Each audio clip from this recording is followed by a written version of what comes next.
Here we are on the predictions. There is not many to go. And special guest today, it's Roy from Blades Pod. That might be strategic because something fun might be happening for Sheffield United. I'll tell you what, I think I've got a better chance of beating you in this as Sheffield United have got to win in the FA Cup semi-final on Saturday. So yeah, let's start the weekend with a win. How are you going to play this? Do you want me to go first? Do you want to go first on each game? Or are we going to round robin it and take it in turns? I'll let you go first for the simple reason that I've changed a few of my scores about 5 times. So if you go for one, I'll go for one of my backup scores.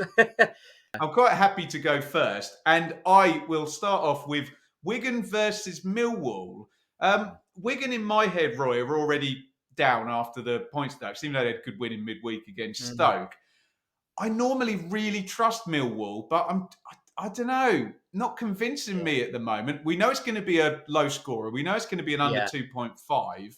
I'm going to back them, but I could see them dropping points here, which they absolutely don't need to do. But I will go for a classic Gary Rowett 1-0 away win to Millwall, but with the caveat that they're a bit wobbly at the moment. What say you? Well, I was going to go the same, but I will change it.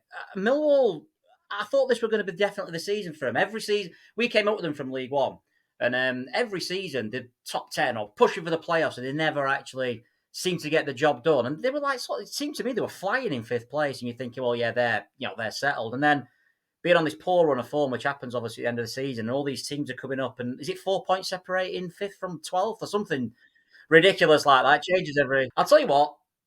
I changed my score. I'm going to go for 0-0. I'm going to kick off with a goalless draw.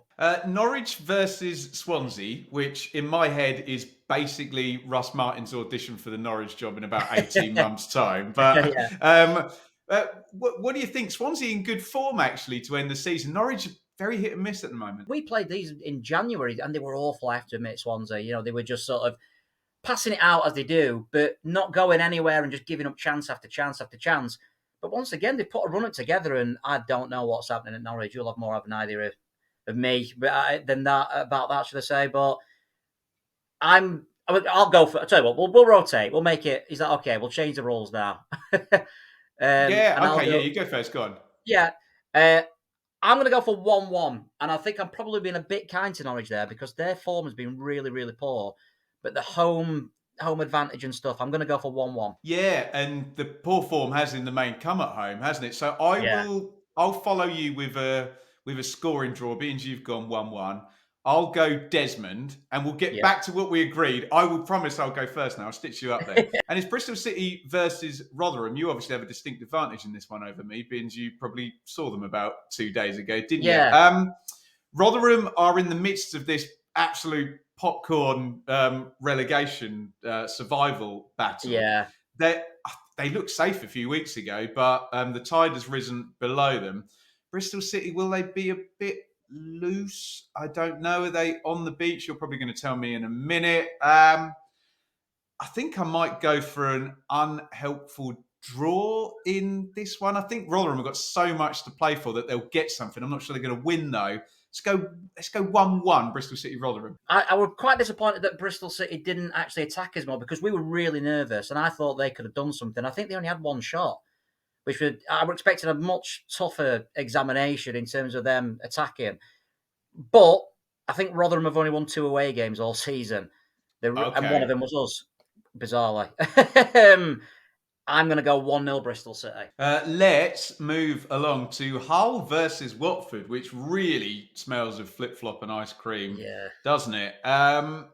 This could be anything, couldn't it? Watford, Chris Wilder's absolutely buried all the Watford players in the post-match. I've changed my score since I've heard Chris Wilder's interview. People say it's honest, some people say he's throwing his players under the bus. I think he's got a point with what's happened at Watford in the past couple of years, let's be honest. In this one, I think I've been really impressed with Hull under Rossini. They were one of the better sides that we've played this season at Bramall Lane. So I've gone for a 1-0 Hull.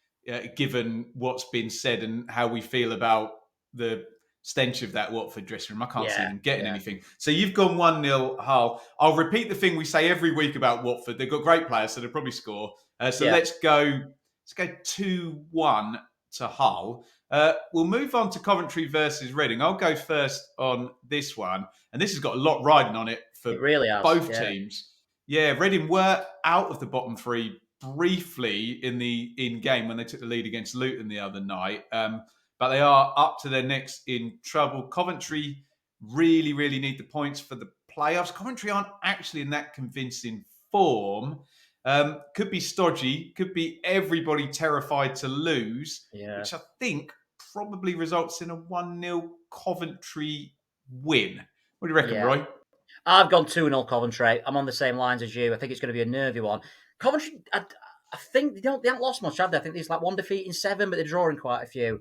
But Reading, I mean, that's 2 great points from them, right? You have to say, although they were both at home, to get 2 points from Burnley and Luton does show signs of improvement. Obviously, they were in a horrendous run under in, so they have turned it around. So, but I think Coventry will be too strong, and I think Coventry, they've sort of gone under the radar a little bit, and I think they'll get in the playoffs. Coventry, I have to admit, I think they're a good side, and I think, I think they'll win this 2-0. Let's go Cardiff versus Stoke. Do you want to go first on this one, Roy? I was really impressed with Cardiff. We beat them 4-1 last week, which sounds like an hammering, but it wasn't. I don't know if you saw the game, actually, because it was obviously I kind of had it on and was looking at it, yeah. Yeah, and they actually, in the same way, I just sort of criticised Bristol City for not attacking us. We were expecting Cardiff just to sit back. 2 lads up from, high balls into the box, really direct. And I think we deserved to win in the end, but we were fairly lucky to go in 1-1 at half time, and who knows what would have happened, if they'd have gone in 1-0.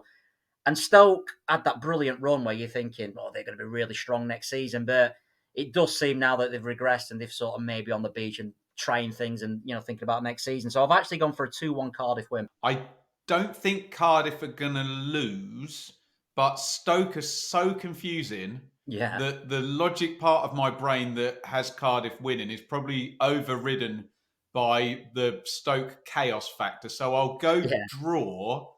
I can see Cardiff taking the lead and maybe Stoke equalise. Do you know what? Let's do a really silly one because Cardiff really need it and Stoke are on the beach. I'm going to go for a 3-3 draw, and if that comes in, I'm going to do a victory lap of the garden, and no one will care about that. But Birmingham versus Blackpool. Birmingham are Birmingham mathematically safe or pretty much safe anyway now? And I think they've been quietly decent form, Birmingham as well. They're picking wins up. Yeah, I think they're quite well coached, aren't they? Blackpool are down, I think, if you ask me. I've not got them in the conversation unless they go on a crazy run. So I'm going to back Birmingham, Roy. I think Blackpool might score. Let's go 2-1 Birmingham. Well, I've gone for 1-0 Birmingham. I think they'll have enough. Another team, Birmingham, really nothing to play for. But as you said, Blackpool do look dead and buried. I mean, they beat Wigan last Saturday, and you're thinking maybe then they've obviously lost at home to West Brom, and that must be a massive body blow. Burnley versus QPR. Normally, my plan here is to just back against QPR. Burnley do have the pipe and slippers out now, don't they? They've drawn a couple of games, which is just unacceptable for a team of Burnley. They're rubbish. I'd absolutely say we're better than them. No, I think they've been making a few changes as well, aren't they? Trying stuff out. I think they made 5 changes to the Reading match, I think it was. I personally still think they're going to have way too much. I've actually gone for 3-0 Burnley in this. I think this might be I think it's one more win, they get the title. They'll probably want to do it at home. I think this could be a bit of a celebratory day for Burnley. And QPR, I mean, I know they drew with Norwich, but they've been absolutely woeful, aren't they? I was just going to say that, Roy. A good result at the moment for QPR is a draw, isn't it? They drew at West Brom and they drew with Norwich, but this is Burnley, isn't it? And like you say, that party atmosphere. Yeah, so I will go with you. Let's go 3-1 to Burnley. And Preston versus Blackburn, a beautifully timed Lancashire derby. How do you see this one going? This is going to be really exciting, I think, because both sides have sort of they got. I mean, Blackburn have been in the top 6 all season pretty much, but Preston obviously had that run, but now they're sort of faltering, and there's all the nerves and stuff like that. Obviously, a Lancashire derby as well. This is the one that I've changed the most. But in fact, it's your go first. If you want to go for your result first, I was literally just going to do the opposite of what you did because I haven't got a clue. So I'm going to guess that you're going to back Preston. So I'm going to back Blackburn on the assumption that you're going to back Preston, which is not a scientific way to do this. Blackburn are they've been a bit of a nemesis to me in the predictions. I always get them wrong. So I think I fancy Preston, but I'm going to go Blackburn, and I'm going to go 1-0 Blackburn. Well, I've done your mind control because what I've you were going to go Blackburn as well, were you? I'm not. I'm going to go for a draw. I'm going to go for a Desmond for this one. Okay. I think it should be high scoring. They've both got to win, really. I mean, I think they'll both be looking at this game and thinking, with the amount of teams behind them, if they drop points in this, they could be down like an 11th or 12th or something like that, which is particularly for Blackburn, who've been top 6 all season and even had ambitions at top 2, I think, when they were on that really good run. Must be really good, but I think they'll get a point. I think it'll be 2-2. West Brom versus Sunderland, the Kevin Kilbane derby. What do you reckon? This one, I mean, I came out of the Sheffield United game on Tuesday, looked at the league table, like, we're at this point. What are West Brom doing in 6th? like they just sort of came out of nowhere. We're really like, what? I'm sure they were about 14th. So they're always on a decent run that took me by surprise. Sunderland, I think Sunderland would have got in the playoffs this year if they'd have kept Ellis. Is Ellis in it? Ellis Sims and Ross Stewart, yeah. Yeah, Ellis Sims, sorry. And if Stewart had stayed fit, I'm pretty sure they would have been top 6. I think they might just fall short. I'm going to go for a 2-1 West Brom win. Yeah, you've stolen my thunder a bit because Sunderland are going to score in this game, aren't they? Yeah. But West Brom are favourites, so that does all stack up to a 2-1. Being the playoff race is so ludicrous, the most unhelpful thing would be another draw here. So I'll now back off that prediction, and I'll go for West Brom aren't going to score 2 at home, are they? In a 2-2 draw. Let's go for a 1-1 draw, just because of the complete carnage it would cause. Yeah. Now, Monday night, Luton versus Borough. We thought this might be this kind of all-consuming super game for who was going to make the challenge. Looks like the gap's too big. It's not over. Was framing this. Don't say these things. It's not over yet. I was framing this as the rehearsal for the playoff final because these two look a lot better than all the other teams going in. So I do think there's still something riding on it in that respect. And I think it's my turn to go first, isn't it? I should be at this game, actually. So I'm really looking forward to it. It's a definite both teams to score. Luton are so good at home, aren't they? Luton aren't losing this, are they? But Borough are scoring. 1-1. And I think everybody leaves a little bit in reserve because I think the managers are really not going to be wanting to give everything away ahead of a potential. I think you might get a bit of caginess, a bit of, okay, see you at Wembley type attitude from both men. Let's go 1-1. Well, I'm going to go 2-2 because for very similar reasons. I think it might be a little bit more open than Luton normally are.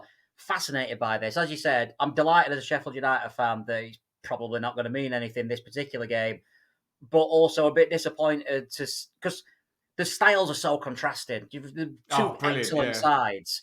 And I'm really intrigued. I mean, we played Middlesbrough. They've played us off the park in an attacking sense, 1-3-1. We also lost to Luton at home in a completely different way. They just sort of strangled the life out of the game and deservedly won 1-0. I've gone for 2-2, and I do hope this is the playoff final because, as you said, I think the top 4 have been a step above, anyone else down there. No offence to anyone else. I'm sure their fans will agree because they'll be disappointed that the likes of Watford and Norwich have not put a run together to get up there themselves. But for this one, it's 2-2, and as you say, hopefully this is a dress rehearsal for the playoff final. And we wouldn't normally do this, but we've got to throw in an FA Cup game, so you get 12 to pick.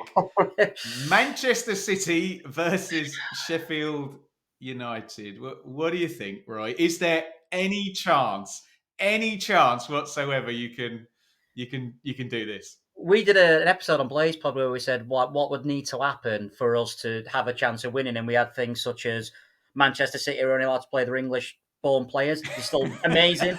We had they're only allowed to play players over a certain age, but still amazing. Everything. I even had players who have not played in a World Cup before, still amazing. Of course, Roy, arguably, 2 of your best players are going to be exempt because they belong to Man City. I mean, I don't think we'd have had a chance anyway, but that to me is the final sort of any hopes gone, because them two have been fantastic in this past couple of months for us. Obviously, Doyle and McAtee. I don't think I'm being really negative by saying I'm going to go for 4-0 Manchester City. Do you know what I was going to say, Roy?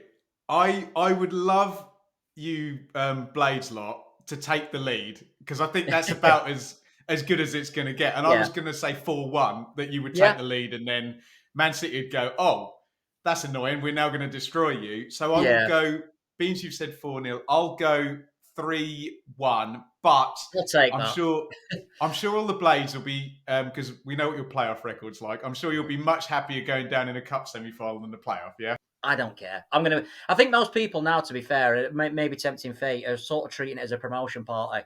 It's sort of everyone's going to gather together, and obviously, well, whatever happens, we could lose 8-9-0, and as long as we get the job done in the championship, it doesn't really matter. There you go. Brilliant stuff, Roy. Now, where do you see yourself landing on the leaderboard? Matt, I'm good at everything Holland, is at the top on 20 points. Well, I do watch this every week, and it is bizarre. Well, it's not bizarre, but obviously a lot of pundits get stick. They don't know anything. What's the point? And obviously, look at your leaderboard. You know, the professionals are at the top. Judging by my betting history, I'm probably expecting a lower mid-table placing for this, to be honest, at best. I think that's what I'm going to go on. That's absolutely tremendous, Roy. And have a wonderful time at Wembley, my friends. If you guys want to get involved, do so in the comments. I say it semi-sarcastically, but there's a lot of truth said in jest. We do prefer the comments to come in before the games have taken place, rather than after the games have taken place.